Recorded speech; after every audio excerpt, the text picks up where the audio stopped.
আসসালামু আলাইকুম এভরিওয়ান। এই সানমাস্কটা নিয়ে অনেক বেশি কন্ট্রোভার্সি আছে। মানে এটা স্কয়ারের একটি সানস্ক্রিন, এটা কিন্তু বাংলাদেশের একটি সানস্ক্রিন এবং এটা কিন্তু কম বাজেটের মধ্যে আপনারা পেয়ে যাবেন 60 গ্রাম। আর এই সানস্ক্রিনটা অনেক বেশি হোয়াইট কাস্ট দেয়, কারণ হচ্ছে এটাতে কিন্তু জিঙ্ক অক্সাইড আছে। মানে ফিজিক্যাল সানস্ক্রিন হওয়ার কারণে হোয়াইট কাস্ট দিবে, এটাই স্বাভাবিক। কিন্তু এটা যদি আপনারা কিছু নিয়মভাবে ব্যবহার করেন তাহলে কিন্তু হোয়াইট কাস্ট দিবে না। হাইড্রেটিং টাইপের বডি লোশনগুলো কিন্তু ব্যবহার করে ফেলি, একেবারে পরিমাণ মতো না দিয়ে কিন্তু অল্প করে করে আপনারা ব্লেন্ড করতে পারেন। যাদের স্কিন সেন্সিটিভ তারা ফেসে ব্যবহার করবেন না, আর যাদের ফেসে স্যুট করে তারা অবশ্যই ফেসে ব্যবহার করবেন।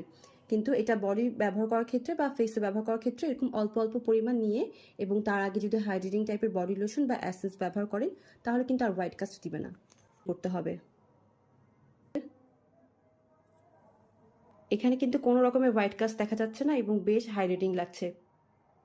এই সানস্ক্রিনটা আমি অলরেডি অনেকখানিটা ব্যবহার করে ফেলেছি, কিন্তু এটার প্রোটেকশন কেমন দেয়, কোনটা পর্যন্ত সান প্রোটেকশন দিচ্ছে সেটা সম্পর্কে আমি শিওর হওয়ার পরে এটা আবার ডিটেলস রিভিউ শেয়ার করব।